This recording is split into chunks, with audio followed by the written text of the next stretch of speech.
na Escritura. E eu acho interessante que nós podemos concluir essa série não com mais um milagre, mas com milagres que não são realizados. Milagres que não acontecem. Eu estava lembrando, pensando e refletindo essa semana sobre a vida espiritual e algo veio muito forte no nosso coração e a gente às vezes é assim, a gente vai pensando, elucubrando algumas coisas, né, e tentando compreender a realidade na qual nós estamos inseridos e pensar um pouco sobre você mesmo e como você reage a determinadas situações. Eu comecei a pensar um pouco sobre desânimo. De onde vem o desânimo? De onde vem o nosso desalento, a nossa fraqueza, a nossa falta de direção, a nossa falta de empenho? Aparentemente, nós podemos pensar, né, nós podemos dar duas respostas para isso. Primeiro, de que é coisa do diabo, é o diabo que enfraquece a gente. Isso não é uma verdade. O diabo, ele se aproveita das nossas fraquezas. Então, o inimigo, o diabo, ele não tem esse poder sobrenatural e supremo sobre as decisões e circunstâncias que vão acontecendo em nossa vida. Obviamente ele pode estar por trás de alguns, se não de todos, ele pode ter uma grande influência, pode tentar de todas as maneiras nos prejudicar, mas o diabo nem de perto é o grande causador dos grandes males da nossa vida espiritual. E outra, talvez, resposta, e eu lembrei muito do nosso querido rei Davi, é a gente imaginar que as nossas fraquezas, as nossas quedas, os nossos desânimos e tudo mais, eles simplesmente acontecem. Aparecem do nada. A gente um dia amanhece bem, e por isso que eu lembrei muito do rei Davi, porque rei Davi amanheceu um dia no seu palácio, foi até a sacada da casa onde ele morava, e ele viu aquela mulher maravilhosa tomando banho nua no terraço. Chamou-lhe a atenção e ele então mandou que se buscasse aquela mulher, que nós sabemos a história, Batseba, e tudo que decorreu daquela situação. Então, aparentemente, nós olhamos para a vida de Davi e diz: poxa, Davi naquele dia não acordou bem. Estava tudo ruim com Davi naquele dia. Talvez ele não tenha orado na noite seguinte. Talvez ele não tinha meditado na lei do Senhor. O problema é que aquilo que mostra um momento na vida do rei Davi não conta o que vinha acontecendo antes. As coisas acontecem na nossa vida não por causa de uma circunstância, mas por causa de um somatório de circunstâncias que acontecem conosco. Nós simplesmente, num piscar de olhos, não nos afastamos de Deus. As coisas vão acontecendo, às vezes, de uma maneira que nós nem sequer temos condições de imaginar. A gente, às vezes, não se percebe, a gente, às vezes, não se toca que coisas que nós estamos fazendo, ou então coisas que nós estamos deixando de fazer, estamos conduzindo para algum lugar. A nossa vida, ela não está estática, ela não está parada, ela não está naquele mar onde não há vento e o barquinho fica à deriva. Não, a nossa vida, ela é conduzida por coisas que nós definitivamente, ativamente nos empenhamos em fazer, sejam coisas boas ou coisas ruins. A vida é assim, da criança até o mais idoso. A vida é assim, é um somatório de coisas que você faz, de decisões que você toma, de coisas que você fala. Mas também é um somatório de coisas que você abre mão, de coisas que você abdica, de coisas que você não faz, de coisas das quais você não se empenha com tanto gosto. E no final de tudo, a nossa vida, ela é direcionada, encaminhada para algum lado. Então, a situação, por exemplo, do rei Davi, não foi algo que aconteceu de uma hora para outra, mas foi o buraco aonde ele se meteu após se desviar do caminho. E a gente então amanhece, acorda um dia percebendo: meu Deus, o que aconteceu com a minha vida? Como se aquilo acontecesse de um dia para a noite. Mas na verdade é que as coisas já vinham se somando, se acumulando, e a nossa vida começa a se enrolar, e a gente então não começa a perceber. Então a nossa vida, você querendo ou não, por isso que existe na Escritura aquela expressão, né, da lei da semeadura e da colheita, você colhe aquilo que você planta. E o plantar, ele demora às vezes anos, décadas, para que você então colha lá na frente uma vida que você vai ficar muito feliz, muito agradecido, ou então uma vida muito difícil. Me preocupa que durante essa pandemia muitas pessoas tenham se afastado de Cristo. Se afastaram da igreja e se afastaram de Cristo. Para mim, eu tomo aqui quase como a mesma coisa. Porque para mim isso é sério. Você podendo ir, deixar de ir, não é para mim uma boa coisa e nem a Bíblia mostra como tal. O texto de Hebreus é claro. Não deixeis de congregar como é de costume de alguns. Então essas pessoas não abriram mão apenas do estar presente na igreja. Elas estão abrindo mão de estar com Cristo. De se exporem à pregação da palavra. De se exporem à comunhão, ao cuidado da igreja. E isso tem consequências.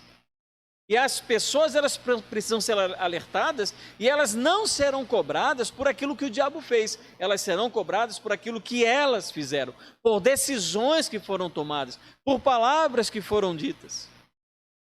Então, quando eu estava falando sobre fé e sobre milagre, eu estava pensando, meu Deus, por que a nossa vida, que nós declaramos ter tanta fé, anda por caminhos tão tortuosos?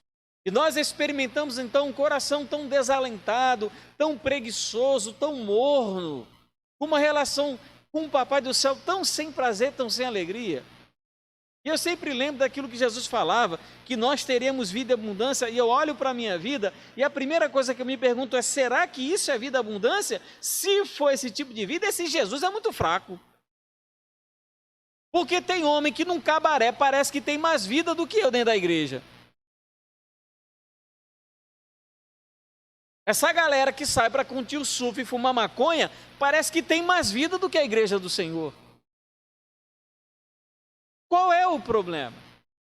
E nós falamos sobre pessoas que experimentaram milagres por intermédio da fé que tiveram. O que nos falta então para entrar numa dimensão de confiança em Deus que talvez não me faça realizar milagres e nem faça com que Ele realize milagres em meu favor, mas que me coloque numa relação de plena confiança nele. É aí que está o ponto. E por isso que eu quero encerrar essa reflexão sem citar milagres. Eu quero falar sobre milagres que não acontecem, sobre coisas que não ocorrem, não por causa do Senhor, mas por causa de nós.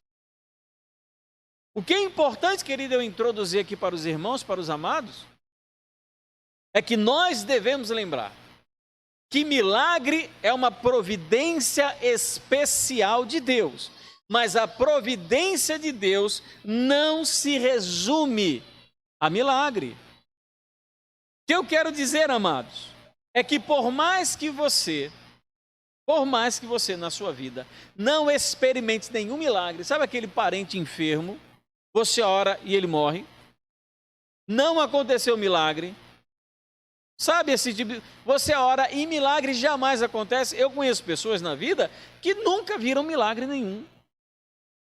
E nessas circunstâncias, nós precisamos entender, ter a consciência de que o cuidado de Deus, ele não se revela no milagre. O milagre é uma atuação sobrenatural de Deus na história com um propósito específico, mas não é a única maneira pela qual Deus ele cuida dos seus.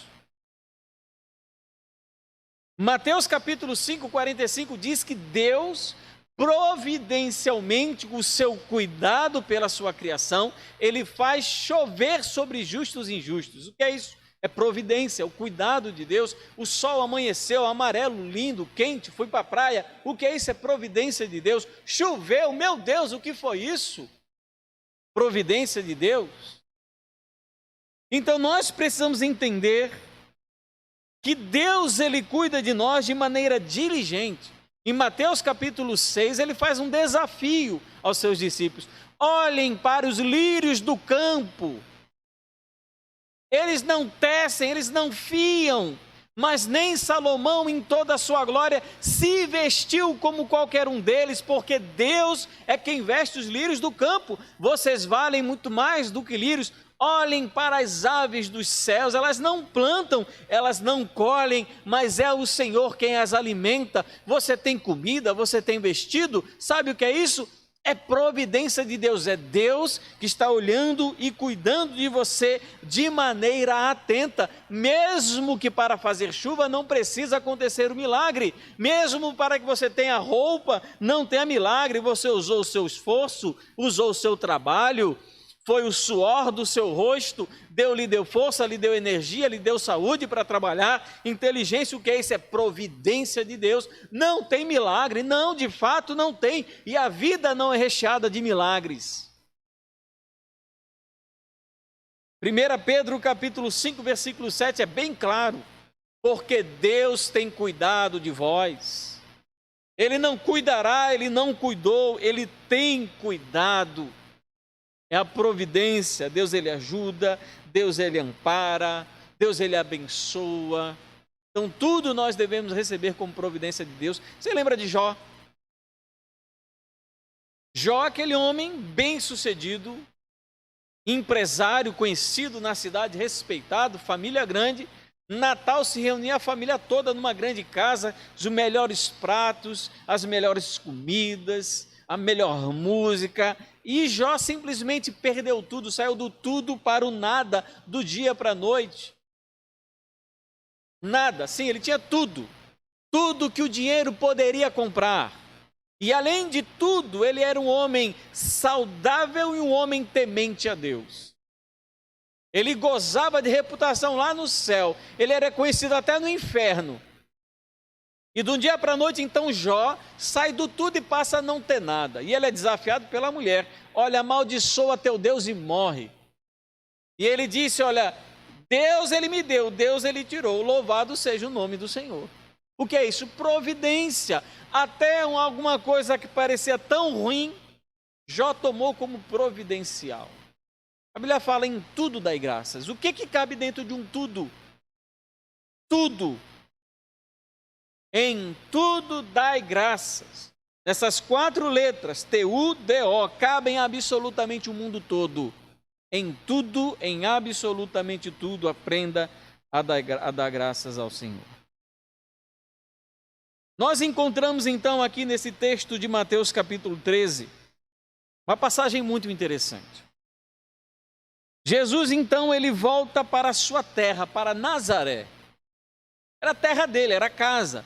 Jesus era chamado de Jesus o Nazareno, porque ele tinha vindo de Nazaré, uma era da região da Galileia. Então ele estava lá, voltou para Nazaré depois de determinado momento, e quando ele chega em Nazaré, então, algo já chegou antes dele, que era a sua fama.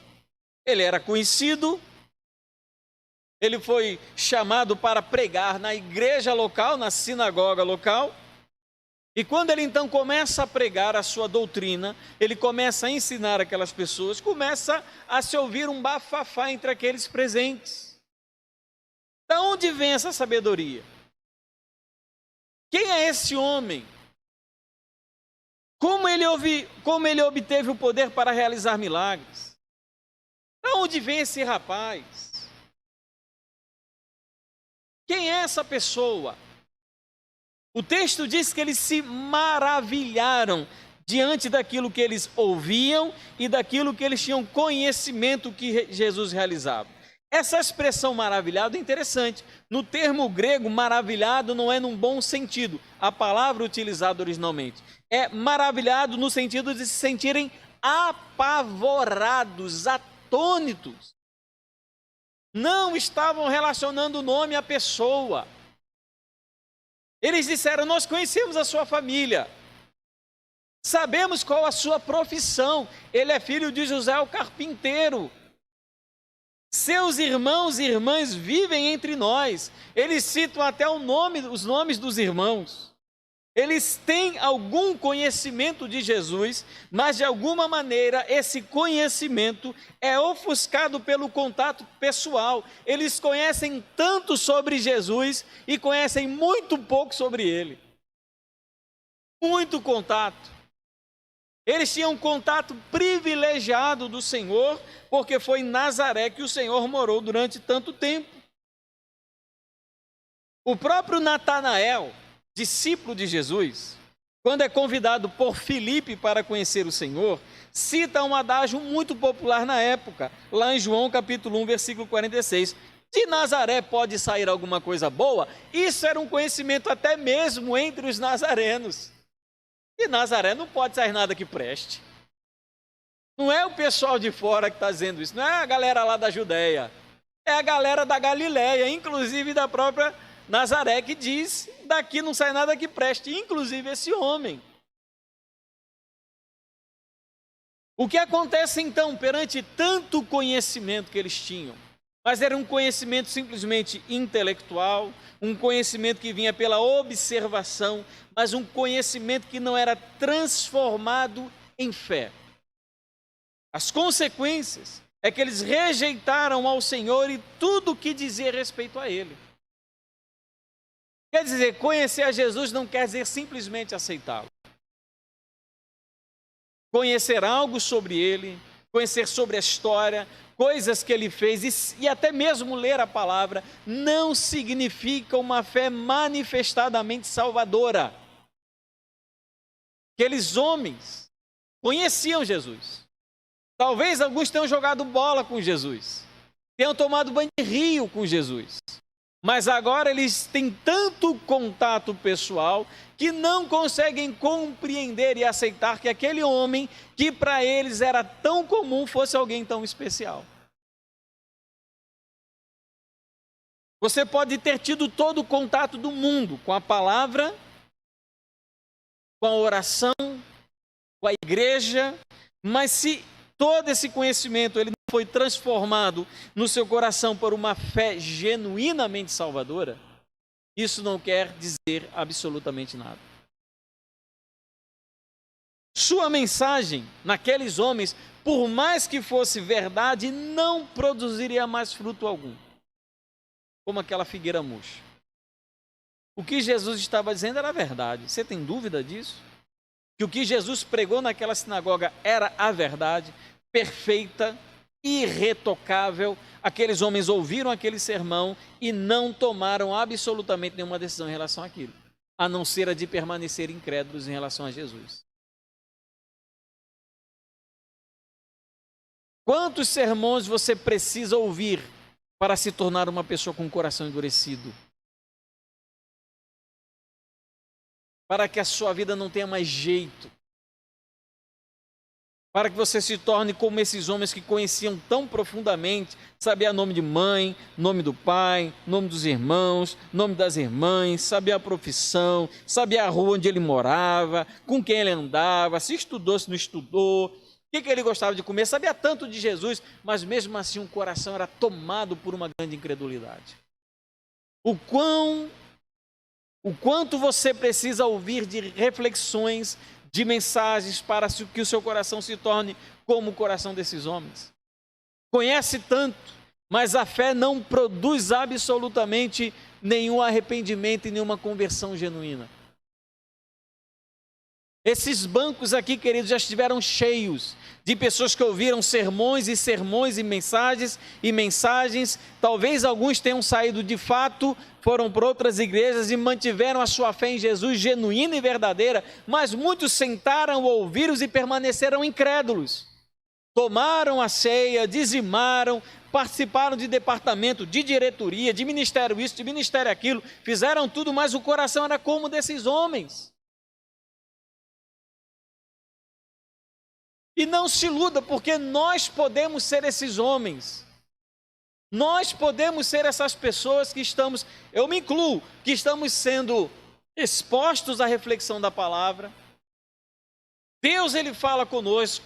Não é porque eu force, não é porque eu queira, mas porque a minha compreensão é de que a palavra do Senhor é a palavra dEle, não minha.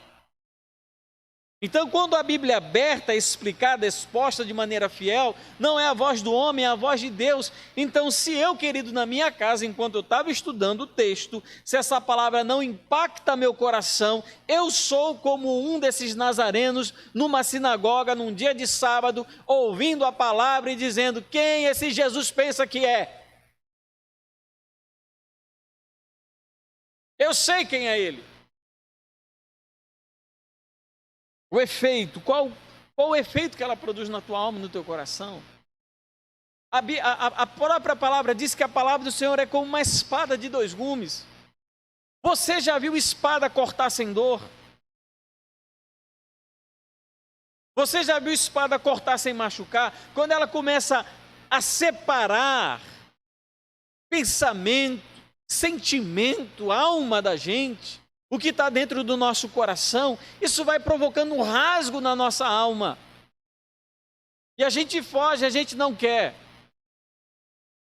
Então, meu irmão, quando a palavra está cortando, se ela não faz nada no seu coração, é porque espada corta tudo, só não corta pedra.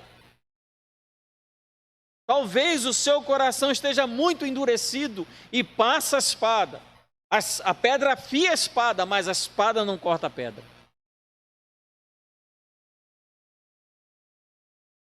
Essa mensagem não produzia fruto naqueles homens. Coração seco, duro como pedra.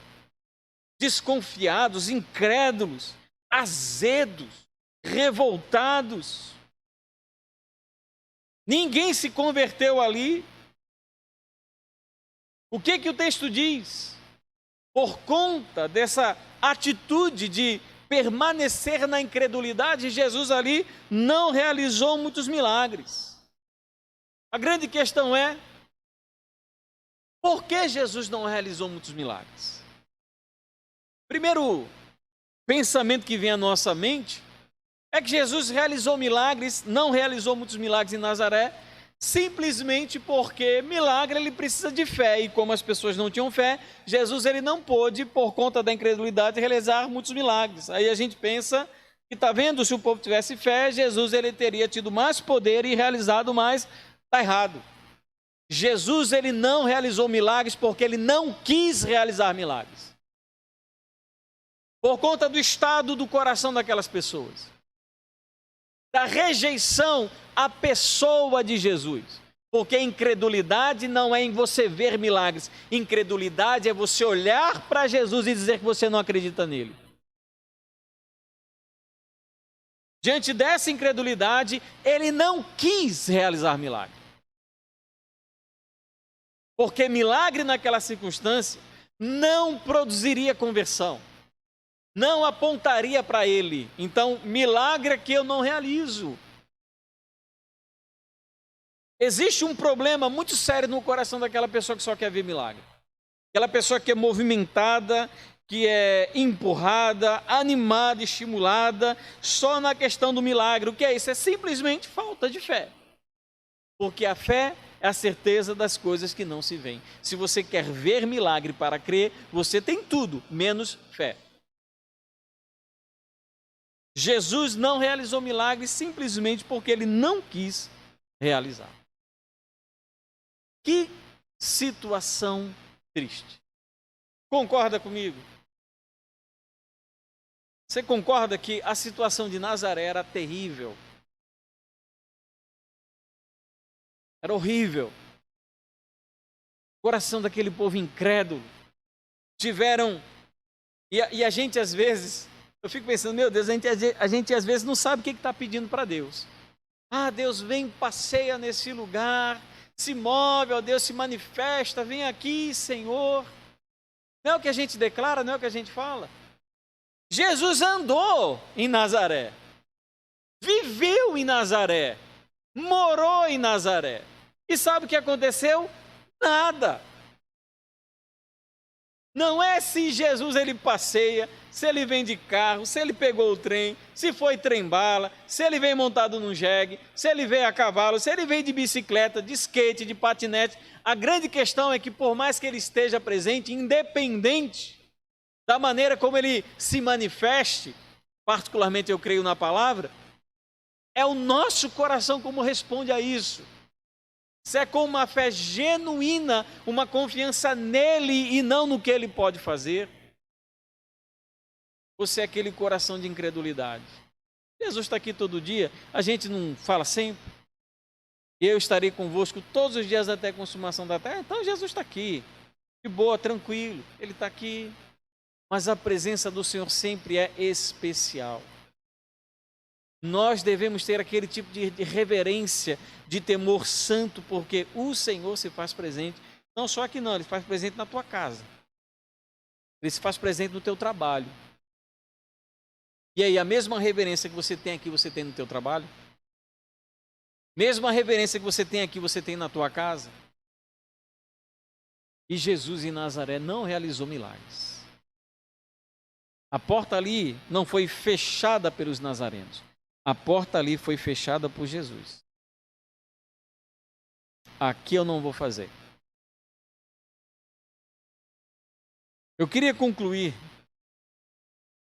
essa reflexão fazendo 2 apontamentos importantes. Primeiro, falar sobre, já que estamos falando sobre fé, sobre milagre, falar sobre a descrença dos incrédulos. O incrédulo, pela definição da própria palavra, ele é incrédulo porque ele não crê em Jesus. Ele não tem fé salvadora. Apesar de que nós vivemos num mundo em que é muito comum se falar de fé. Eu conheço pessoas católicas que têm uma fé espírita. Deu um nó na cabeça do Papa agora. Pessoas, né? Vocês sabem que o Concílio Vaticano já determinou que o espiritismo é uma heresia contrária à fé católica. Mas tem católicos que se manifestam uma fé espírita. Pessoas que manifestam, que dizem que acreditam em Jesus, mas são pessoas testemunhas de Jeová. Fé tem muito nesse mundo. Para todo gosto, de todo tipo, para toda pessoa, nós temos fé. A grande questão não é se você tem ou não fé, mas aonde a sua fé está depositada. Apesar de muito comum, é cada vez mais raro pessoas que genuinamente manifestam uma fé salvadora em Jesus. A fé cristã, ela precisa ser depositada em Cristo, não no pastor, não no milagre, mas é no Senhor Jesus. É um problema, porque sem essa fé, o incrédulo, ele está condenado ao inferno, mesmo que ele passe 10 anos como pastor de uma igreja evangélica.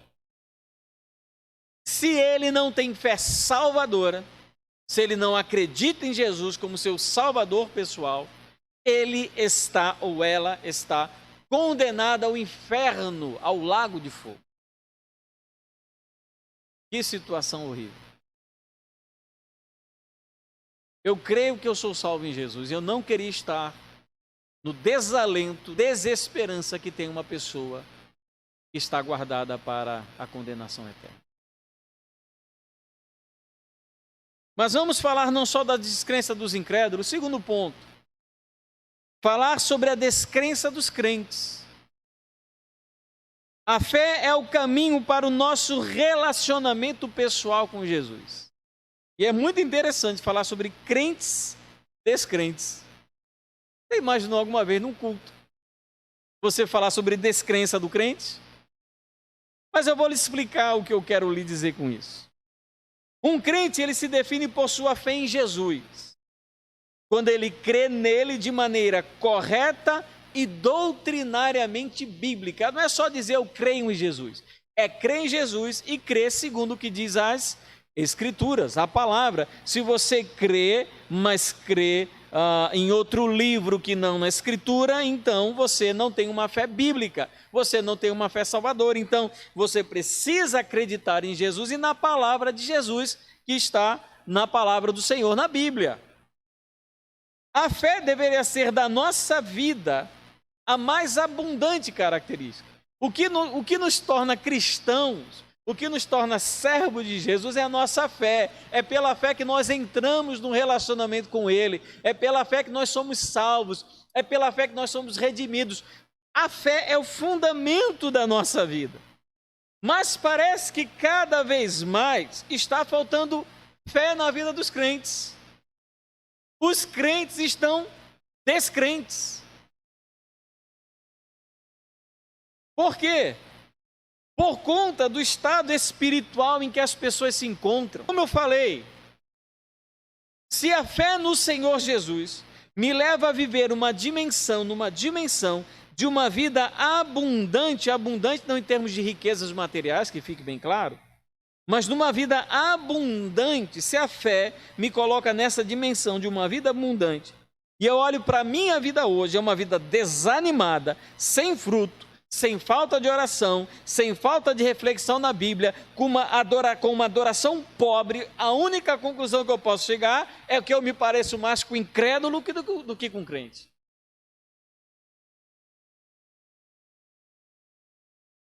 Nós nos proclamamos como crentes, com fé, mas na prática vivemos muito pouco diferente do incrédulo. A única diferença, muitas vezes, é o lugar para onde você vai, não no destino final. Talvez aí os dois vão para o mesmo lugar. Seja o incrédulo que está no mundo, seja o incrédulo que está dentro da igreja. Vão todos para o mesmo lugar. Talvez aqui, como eu estou dizendo, vão para lugares diferentes. O incrédulo ele vai para o barzinho tomar cerveja. O crente ele vem para a igreja no culto de domingo, mas o coração, o estado da alma é o mesmo. A mesma desconfiança, se não abertamente declarada, se não dita, mas vivida, praticada no dia a dia, que corre nas nossas veias, dentro do nosso coração, na nossa mente. Não passa fé, não passa temor, passa incredulidade, desconfiança. Você quer ver um exemplo claro de desconfiança? De que você não acredita em Jesus? Quando você peca e você não se arrepende, você comete um deslize espiritual. Quando você deixa de orar, quando você deixa de ler a Bíblia, você se sente que Deus ele vai lhe castigar? Ah, não. Mas ele diz que vai. Então, se você diz Deus não vai, é porque você está desconfiando de que o Senhor ele vai fazer o que prometeu. Por isso há tanta falta de temor no nosso coração. Porque nós não confiamos que o Senhor vai cumprir o que ele disse, seja para bem ou seja para mal. Nós também, queridos, estamos com o coração tomado de incredulidade. Isso é lamentável, porque isso gera uma certa morte, distanciamento espiritual. Morte não naquele sentido de morte eterna, mas morte no sentido de uma espiritualidade fraca, apática, religiosa. A descrença dos crentes. A nossa ansiedade. Por que o nosso coração é tão tomado por ansiedade? Só tem uma razão. Porque o nosso Deus não tem poder para fazer nada. A palavra de Deus também não é absolutamente nada. Porque Deus não tem poder, Ele não vai cuidar de mim, Ele não está no controle. Então, de fato, eu tenho razão, toda a razão para estar ansioso. Para estar preocupado, para estar roendo as unhas. Para ficar doente, sem dormir. Porque o nosso coração manifesta uma fé que não é aquela fé que o Senhor espera que tenhamos. Queridos, como está o nosso coração? Está a nossa alma diante de tudo que nós ouvimos durante essas semanas, falando sobre milagres que o Senhor fez e que Ele realizou. Como é que seu coração ficou? Ele está melhor? Ele conseguiu entender esse Deus soberano e sobrenatural, maravilhoso que nós seguimos? Produziu fé no seu coração? Você está vivendo melhor? Você está mais animado? Está mais disposto? Ou a mensagem que nós temos estudado está matando o seu coração? Matando a sua alma? Nós precisamos, amados, refletir e pensar sobre aquilo que nós temos ouvido domingo a domingo e como o nosso coração responde a todas essas questões. Como a nossa alma reage? Estamos chegando no final de 2020, um ano dificílimo. Dificílimo, e eu acredito que se existe, digamos assim, alguma coisa boa, entre aspas, em uma pandemia, é que ela mostra muito sobre quem nós somos. Quais são os nossos valores? Em quem nós acreditamos? O que nós valorizamos? Quais são os nossos temores? Quais são os nossos medos? O que nós respeitamos? O que nós deixamos de respeitar? como amamos as pessoas e como não amamos as pessoas. Tudo isso é revelado em momentos de crise, e esse ano 2020 foi um ano em que nós fomos tentados demais na nossa fé. E o nosso coração, como reagiu a isso tudo? E o nosso coração, como ele tem reagido a esse Senhor chamado Jesus, que entra numa igreja, não numa sinagoga num dia de sábado, mas numa igreja e que se expõe e fala o que pensa quando a palavra é aberta. Como nós reagimos diante disso tudo? É profundamente desafiador. Eu vou contar uns bastidores dessa série de reflexões, né? Que eu fiz. Teve mensagem, amados, que eu comecei para preparar e não consegui. Achei muito forte. Só a ressurreição de Lázaro, eu estudei o trecho. Eu comecei a preparar o sermão 3 vezes. 3 vezes eu desisti. Eu não me senti preparado para pregar sobre aquilo. Não foi a culpa dos irmãos. Eu disse, eu não acho que eu consigo ter essa profundidade com o texto. Eu não consigo. Não foi só essa, teve outras também. Por exemplo, a transfiguração, aquele menino que está tomado de espírito imundo após a transfiguração, e os discípulos eles não conseguem expulsar o demônio. 2 vezes eu estudei esse texto e eu não consegui pregar sobre ele. Eu disse, meu Deus, é muita responsabilidade. E o texto falou ao meu coração. Como o nosso coração, queridos, reage. A gente não está lendo gibi, a gente não está lendo revista Caras. A gente não está lendo o site da internet, a gente não está consultando o Facebook. É a voz de Deus. É a palavra do Senhor. Guarde essa palavra, essa mensagem, meu irmão, do teu coração. É crente ou é incrédulo? Como você reage ao que você tem ouvido? Como a sua vida está caminhando? Para onde você tem conduzido a tua existência? Como crente, como marido, como mulher? O que você vai ser daqui a 5 anos está sendo traçado hoje. Nesse momento, as coisas que você falou, deixou de falar, fez, não fez, hoje você está construindo o seu 5, 10, 15, 20 e 30 anos. Eu conversei como pastor com pessoas que guardavam mágoas de décadas. Coisas que guardavam no coração há décadas, mesmo como crentes, e não conseguiam falar. Construíram uma história com tanta amargura e tanta tristeza. Então pense, meu amado, avalie o que a Bíblia ela tem produzido e feito na tua alma e no teu coração. Para que nós sejamos pessoas diferentes. Para que eu não seja como aqueles homens na sinagoga, achando que pelo fato de terem uma aproximação geográfica com Jesus, eu conheço o pai e a mãe dele, achava que podia tratar como amiguinho dando tapa nas costas. Jesus, eu sei quem é demais, não sei. Orava lá do lado de casa, jogando bola todo dia, e você bate nas costas de Jesus como ele fosse seu parceiro de jogo de bola. Ele é Senhor dos senhores, Rei dos reis. Então não trate ele como um amigo vulgar, trate ele como o Senhor da sua vida. E que ele mude e transforme a nossa vida e o nosso coração. Se a sua vida hoje, amado, está numa situação, se o seu coração está numa situação de pedra, uma situação difícil em que a palavra não entra, não entra, a gente fala, o Espírito fala, mas não entra, meu irmão, peça e clame ao Senhor com paixão e misericórdia da tua vida. Porque vai chegar um dia que você vai estar no terraço, olhando por ele, naquele tempo em que você deveria ter ido à guerra, mas você decidiu tirar umas férias, dar uma curtida, ir para Miami, e você olhando, vê aquela mulher irresistível e pronto. Mas o pecado começou um tempo atrás, quando você deixou de ouvir a palavra. Que Deus ele tenha compaixão, querido, de nós. O pecado mata, mas o Senhor nos dá a vida. Não alente no seu coração pecado, não guarde, não acumule iniquidades, porque elas mancham e destroem você.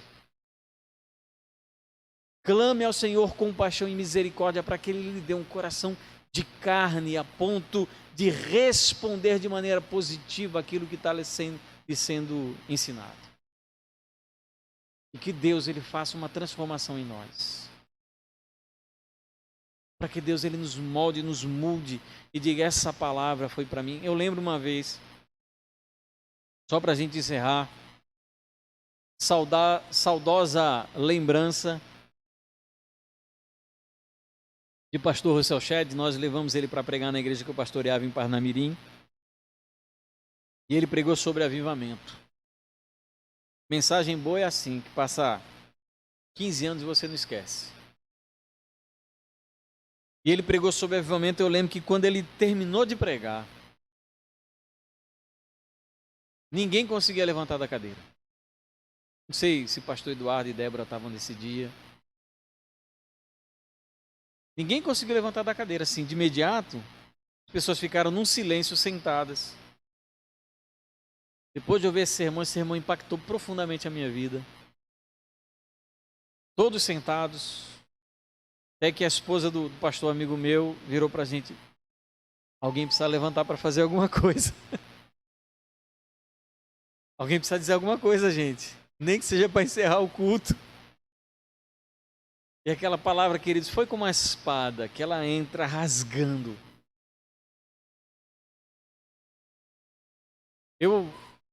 Mais semanas atrás, eu ouvi um sermão de Charles Spurgeon. Charles Spurgeon, se você for procurar o canal dele na internet, você não vai achar, porque ele morreu no século XIX. E era alguém lendo o sermão de Charles Spurgeon. Meus irmãos. Que palavra. Aquela palavra que, dita no século XIX, ela entra na sua alma, no seu coração. Lido, não era alguém falando, gesticulando, alterando a voz, era alguém lendo o sermão de Charles Spurgeon. Se alguém tivesse me dito que ele pregou ontem esse sermão, eu teria acreditado.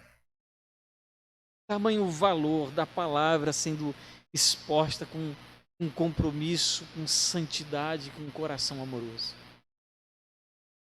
Que a Bíblia, que a palavra do Senhor tem esse poder de penetração, de invasão, de captura do nosso coração.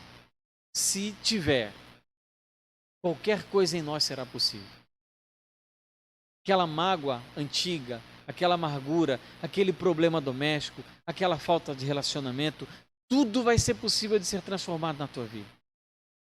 Porque a palavra, ela é viva e eficaz, ela trabalha, ela penetra onde ninguém mais consegue penetrar, ela vai até discernir os sentimentos, os pensamentos e vai realizando e fazendo a obra. Porque você permitiu que a palavra entrasse no seu coração. Machuca, mas faz.